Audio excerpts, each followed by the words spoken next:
اس وقت جن کے پلڑے بھاری ہوں گے. جو یہ قیامت کا دن ہوگا, جو یہ نفس نفسی کا عالم ہوگا, جو اتنا سخت وقت ہوگا, اس وقت جن کے پلڑے بھاری ہوں گے فَأُولَئِكَ هُمُ الْمُفْلِحُونَ, وہی فلاح پانے والے ہوں گے. جن کے پلڑے بھاری ہوں گے. اب کن کے پلڑے بھاری ہوں گے؟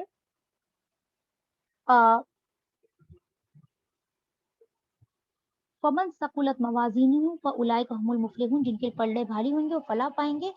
وَمَنْ خَفَّتْ مَوَازِينُهُ, اور جن کے پلڑے ہلکے ہوں گے فَأُولَئِكَ الَّذِينَ خَسِرُونَ أَنفُسَهُم, وہ اصل میں خسارہ, گھاٹا اٹھانے والے, ان کا پورا نقصان ہو جائے گا.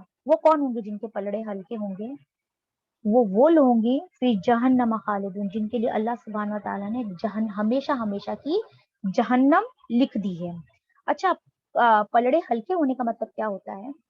کہ جو کافر ہوں گے, مجرم ہوں گے, ریاکار ہوں گے, ان کے نیک عمل کا بھی کوئی وزن نہیں ہوگا.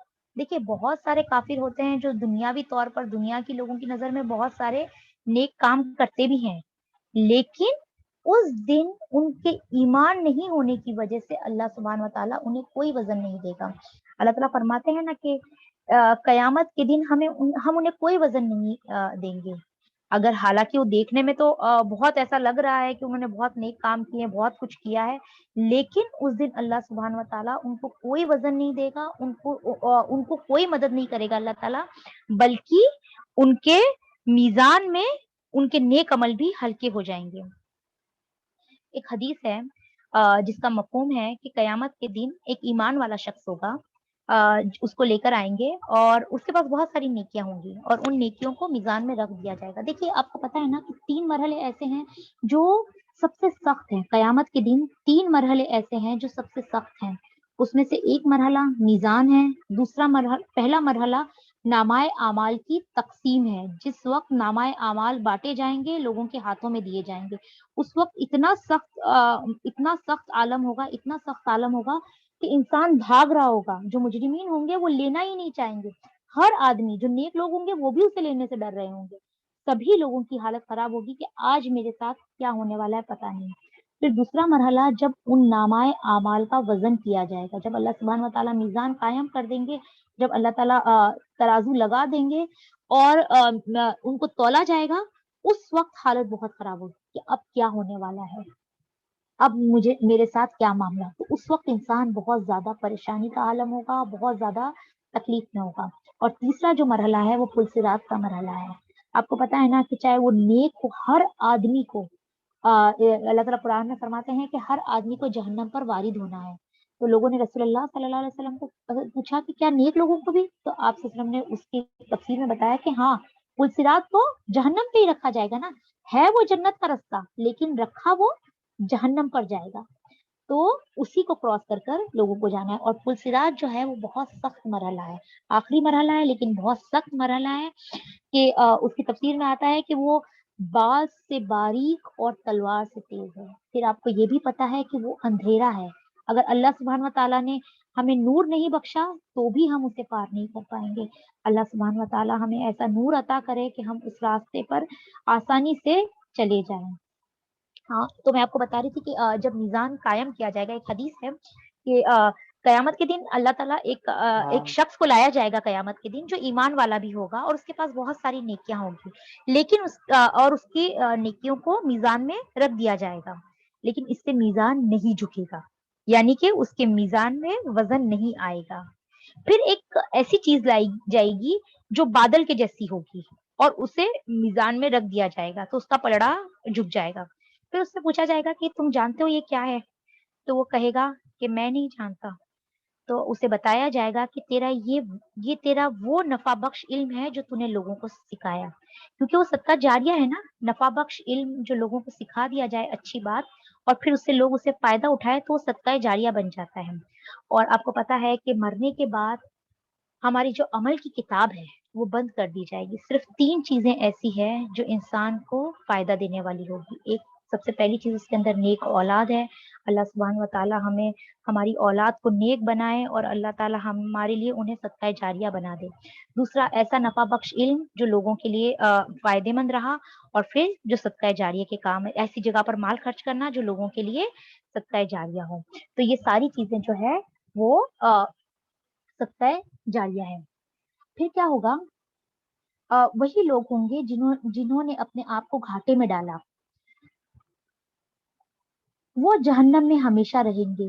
آگ ان کے چہروں کی کھالیں چاٹ جائے گی اور ان کے جبڑے باہر نکل آئیں گے. اب جو ایسے لوگ ہوں گے جن کے جو میزان ہوں گے وہ ہلکے ہوں گے، اللہ سبحانہ و تعالیٰ ان کو کچھ بھی وزن نہیں دے گا، تو ان لوگوں کو جہنم میں ڈال دیا جائے گا. اور جہنم بھی ایسی جو ان کے چہروں کے آگ جو ہوگی ان کے چہروں کی کھالوں کو چاٹ جائے گی اور ان کے جبڑے باہر نکل آئیں گے. جب ایک بار یہ جو کالہا کا جو لفظ ہے، اس کے بارے میں عبداللہ بن مسعود سے پوچھا گیا کہ یہ کیا چیز ہے، تو انہوں نے کہا کہ تم نے کبھی بکری کی سیری جو ہوتی ہے، جو ٹریڈیشنل طریقے سے بکری کی سیری کی جو کھال نکالی جاتی ہے، آپ کو پتا ہے وہ کیسے نکالتے ہیں؟ جو کوئلے ہوتے ہیں اس کے اوپر اس کو بھونتے ہیں، جس سے کیا ہوتا ہے چہرے کی کھال ایسے جیسے عام طور پہ بکری کی کھال نکلتی اس طرح سے نہیں نکلتی، بلکہ چہرے کی بکری کی جو منہ ہوتا ہے اس کی سر کی جو کھال ہوتی ہے اسے آگ پر الٹ پلٹ کر کے اسے پوری طرح سے بھون دیا جاتا ہے اور پھر اسے چاقو سے صاف کیا جاتا ہے. تو اس طرح سے جو لوگ مجرمین ہوں گے ان کے چہروں کو اللہ تعالیٰ جہنم کی آگ میں اس طرح سے بھون دیں گے. اللہ حافظ اللہ حافظ. اللہ تعالیٰ ہمیں ایسے منظر دیکھنے سے بھی بچائے. اللہ تعالیٰ ہمیں جہنم سے کوسوں دور رکھے. اللہ تعالیٰ ہمیں اس کی گرمی بھی محسوس نہیں ہے. اللہ تعالیٰ ہمیں اپنے رحمت میں لے لینا انشاءاللہ. تو پھر وہ ایسے ہوں گے کہ ان کی چہروں کی کھالیں چاٹ جائے گی اور ان کے جبڑے باہر نکل آ جائیں گے. کیا تم وہی لوگ نہیں ہو؟ پھر ان سے پوچھا جائے گا کیا تم وہ لوگ نہیں ہو کہ ہماری آیت تمہیں سنائی جاتی تھی تو تم انہیں جھٹلا دیتے تھے؟ جب تمہیں ہماری آیات بتائی جاتی تھی تو تم اس پہ کان ذرا بھی نہیں دھرتے تھے، تم انہیں سنتے ہی نہیں دیتے تھے. وہ کہیں گے اے ہمارے رب، ہم پر بدبختی چھا گئی تھی، ہم واقعی گمراہ ہو گئے تھے. جب ان کو جہنم میں ڈالا جائے گا، ایسے مجرمین کو جہنم میں ڈالا جائے گا، تو ان سے جو جہنم کے فرشتے ہوں گے وہ ان سے پوچھیں گے کیا تمہارے پاس کوئی ڈرانے والا نہیں آیا؟ کیا تمہیں کسی نے خبردار نہیں کیا؟ تو کہیں گے قالوا بلا، کہیں گے ہاں آیا تھا لیکن ہم نے اسے جھٹلا دیا اور ہم نے کہہ دیا کہ اللہ نے کچھ بھی نہیں اتارا. یعنی ان لوگوں نے جو انبیاء تھے، جو نبی ان کے پاس آئے، ان کو جھٹلا دیا. دیکھیے نبیوں کو جھٹلانا کیا ہے؟ ان کی بات نہیں ماننا، اس قرآن کی آیات کو جھٹلا دینا. آج بھی اکثر لوگوں کا رویہ یہی ہے کہ جب انہیں آیات سنائی جاتی ہے، اللہ کی طرف بلایا جاتا ہے تو وہ منہ پھیر کر چلے جاتے ہیں. تو ان جہنم کے جو دراغوا ہوں گے، سورہ زمر میں بھی اللہ سبحانہ و تعالیٰ فرماتے ہیں کہ جب ان کو ایک گروہ کو جہنم میں ڈالا جائے گا تو جہنم کے دروغہ ہوں گے، وہ ان سے پوچھیں گے کیا تمہارے پاس کوئی رسول نہیں آئے جو تمہیں بتاتے، جو تمہیں اللہ کی آیات سناتے؟ تو وہ کہیں گے کہ آئے تھے لیکن ہم نے سن کر نہیں دیا، واقعی ہم گمراہ لوگ تھے، واقعی ہم نے قومن ظالین، ہم خود گمراہوں میں سے تھے، ہم نے خود نے مان کر نہیں دیا. ربنا اخرجنا منہا فَإِنْ عُدْنَا فَإِنَّا ظَالِمُونَ. اے پروردگار اب ہمیں یہاں سے نکال دے، پھر ہم ایسا قصور کریں تو ظالم ہوں گے. وہ لوگ کیا کہیں گے کہ بس ایک موقع اور دے دیجیے، ایک بار واپس بھیج دیجیے، اب ایسا کام نہیں کریں گے، ہم نے دیکھ لیا، ہمیں سب پتا چل گیا، ہماری آنکھیں کھل گئی ہے، اب ایسا قصور کریں تو ہم ظالموں میں سے ہوں گے، ایک موقع اور دے دیجیے. لیکن اس وقت کیا جواب دیا جائے گا؟ اللہ تعالیٰ جواب دیں گے دور ہو جاؤ، میرے سامنے سے پرے رہو، اسی میں پڑے رہو اور مجھ سے بات بھی مت کرو. اللہ تعالیٰ دھتکار دیں گے. کالخ سعو، یہ جو اخساؤ ہوتا ہے اس کا مطلب ہوتا ہے دھتکارنا. جس طرح سے اگر کوئی اس کے بارے میں آتا ہے، اخسا کا مطلب ہوتا ہے دھتکارنا، جیسے کتے کو چپ کرواتے ہیں، اگر کتا بھونک رہا ہوتا ہے تو اس طرح سے کیسے کر کے چپ کروا دیتے ہیں، اس طرح سے انہیں چپ کروا دیا جائے گا. وہ بہت معذرتیں کر رہے ہوں گے, بہت ساری اللہ سے توبہ کر رہے ہوں گے, لیکن ان سے کیا کہا جائے گا؟ دور رہو, اسی میں پڑے رہو, اور مجھ سے بات بھی نہ کرنا. اللہ تعالیٰ قیامت کے دن ایسے لوگوں سے بات کرنا بھی پسند نہیں کرے گا, ان کی طرف دیکھے گا بھی نہیں. وہی لوگ تو ہیں کہ یہ تم وہی لوگ ہو نا جنہوں نے میرے بندوں, جب میرے بندے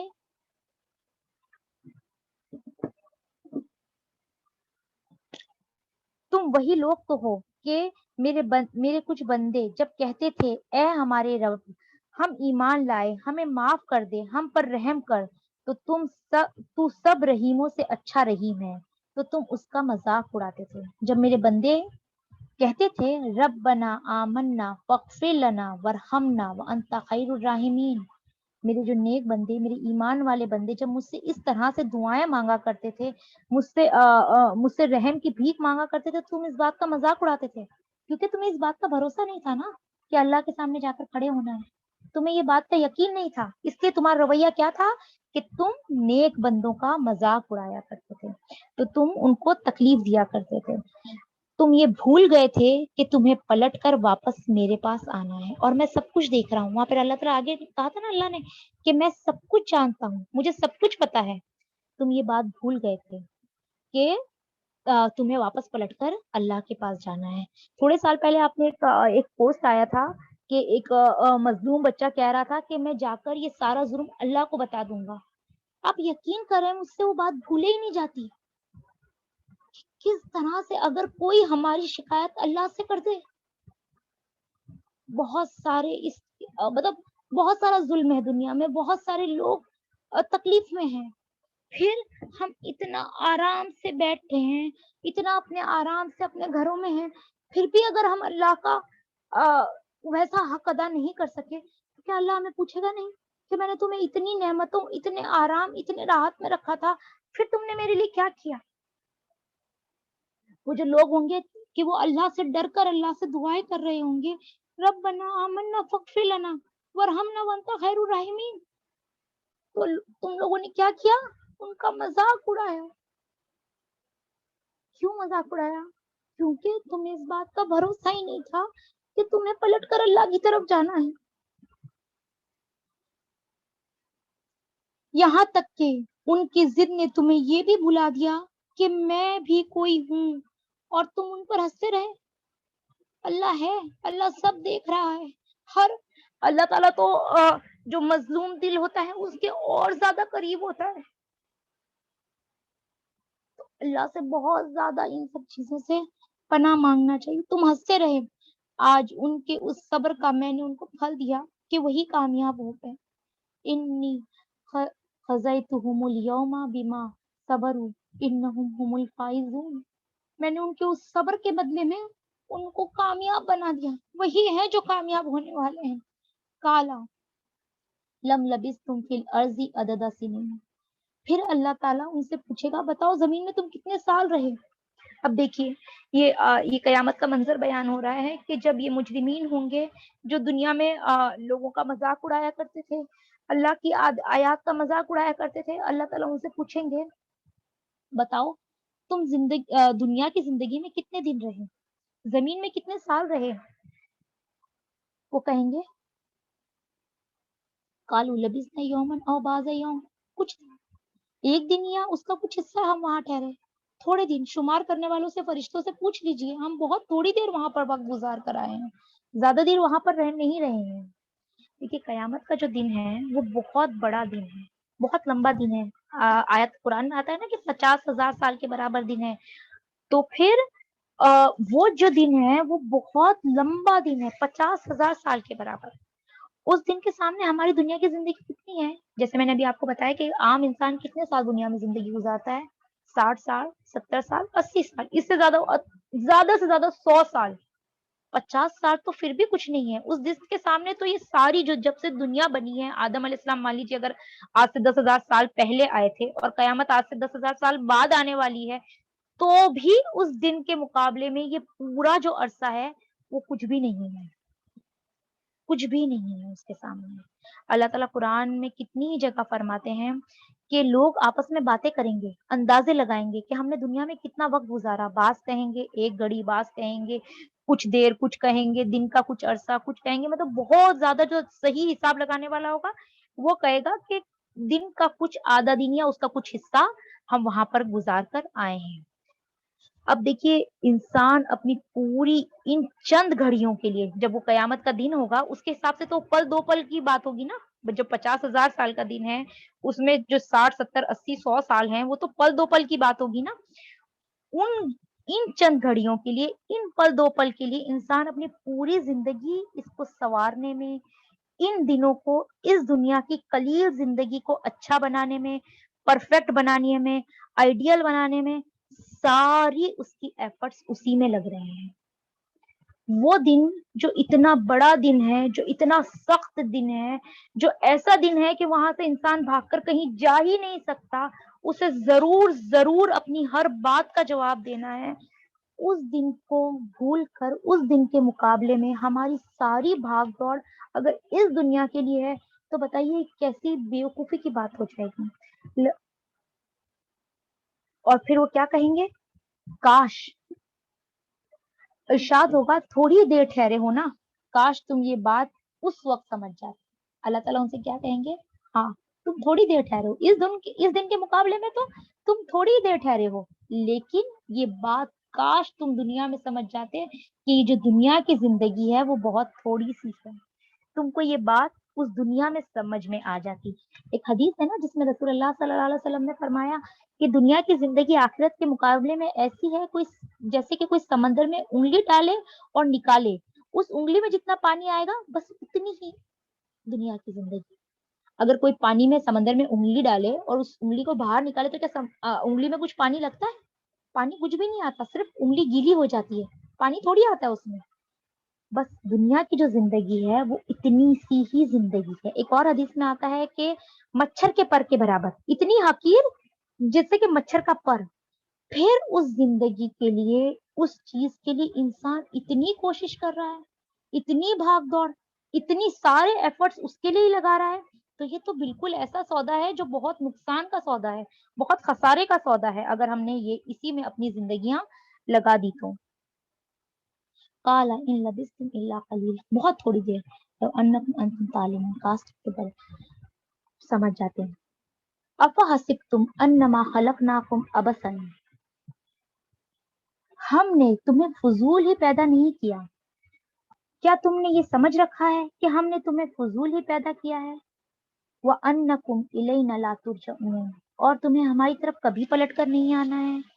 کیا انسان نے یہ سمجھ لیا ہے کہ اللہ سبحانہ و تعالیٰ نے یہ پوری جو اتنی زبردست قسم کی دنیا بنائی ہے، اتنی زبردست قسم کی کائنات بنائی ہے، اتنی ساری جو اپنی مخلوق ہے، جو یہ ہوائیں ہیں، یہ سورج ہے، یہ چاند ہے، اور جو بھی چیز ہم استعمال کر رہے ہیں اللہ کی اس دنیا میں، ہم جو سانس بھی لے رہے ہیں، جو ہم انٹینشنلی اور ان انٹینشنلی جو چیزیں یوز کر رہے ہیں.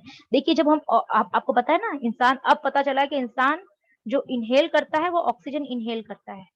ہمیں پہلے تو یہ بھی نہیں پتا تھا کہ ہم کیا سانس، کس طرح سے سانس لے رہے ہیں، لیکن وہ بھی نعمت ہم لگاتار اس سے فائدہ اٹھا رہے تھے. جب سے انسان بنا ہے، جب سے سانس لے رہا ہے، فائدہ لگاتار اٹھا رہا تھا، لیکن نعمتوں کا شکر نہیں تھا.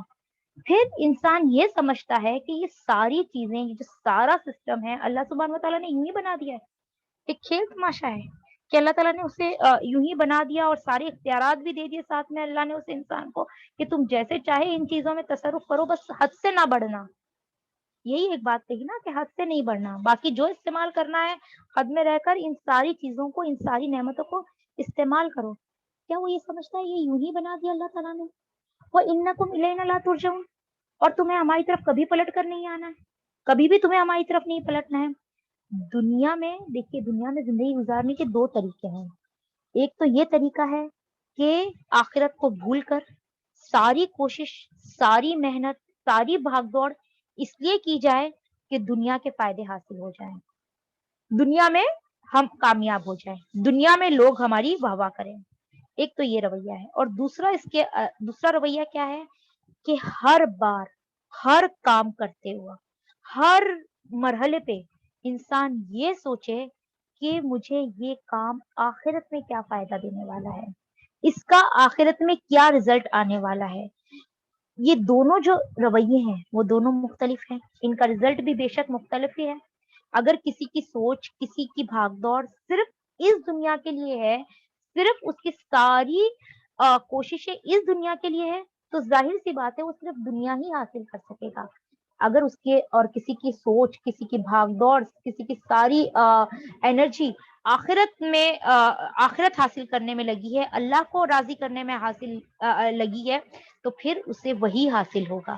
آپ کو پتا ہے نا، ایک حدیث کا مفہوم ہے کہ رسول اللہ صلی اللہ علیہ وسلم نے فرمایا، اگر کوئی دنیا حاصل کرنے کے لیے بھاگتا ہے تو دنیا اس کے آگے آگے بھاگتی ہے، لیکن اگر کوئی اللہ کے دین کے لیے بھاگ دوڑ کرتا ہے تو دنیا اللہ تعالیٰ اسے یوں ہی عطا کر دیتے ہیں. اور ایک اور حدیث کا مفہوم ہے کہ آپ صلی اللہ علیہ وسلم نے فرمایا، اگر اللہ کی نظر میں دنیا کی ذرا سی بھی حیثیت ہوتی تو اللہ کسی کافر کو ایک گھٹ پانی بھی عطا نہیں کرتا. اللہ تعالیٰ کسی کافر کو ایک گھٹ پانی بھی نہیں دیتا.